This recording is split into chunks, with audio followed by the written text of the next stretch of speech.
Uy, Joseph, yung utang mo sa akin, kailan mo babayaran? Ang tagal-tagal na nun na magbayad ka rin. Alam mo, paulit-ulit ka, parang sirang plaka ka.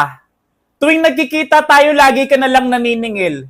Hindi ko naman nakakalimutan yung utang ko sa'yo eh. Babayaran naman kita, paulit-ulit ka, nakakairita ka na. Aba, Joseph, yung utang mo, magdadalawang taon na, panay my day ka nga ng milk tea at bagong gamit. Wala kang pake kung bibili ako ng milk tea, mamay-day ko, kung ano yung mga bago kong gamit, mamay-day ko, gamit ko yun. Wala kang pake, personal Facebook ko yun. Kung bibili ako at mamay-day ko, wala kang pake, basta babayaran kita. 2 taon na yung utang mo, kinalimutan mo na bayaran yun ah. Hindi ko naman nakakalimutan yung utang ko sa'yo. Kaso paulit-ulit ka, nakakainis ka na. Tangina mo naman, pre, pinahiram kita Hala, ng maayos. minura ba kita? Bakit mo ako minumura? Tangina talaga, magbayad Minura ka ba ng kita? utang mo.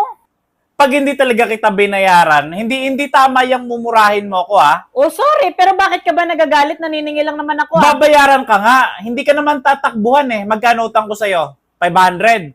Gagawin ko ng 700. Tumigil ka lang. Sinisingil ka lang, nagagalit ka. Sinabi ko na nababayaran ko, paulit-ulit ka eh. Ngayon, ang tapang-tapang mo, dati ang Nakaka- bait-bait mo kapag nangungutang ka. Ang hirap sa'yo eh. Sinabi ko na nga babayaran ko eh. Paulit-ulit, araw-araw tuwing magkakasalubong tayo, maniningil ka. Tuwing naniningil ako, hindi ka nagbabayad. Nakakabad.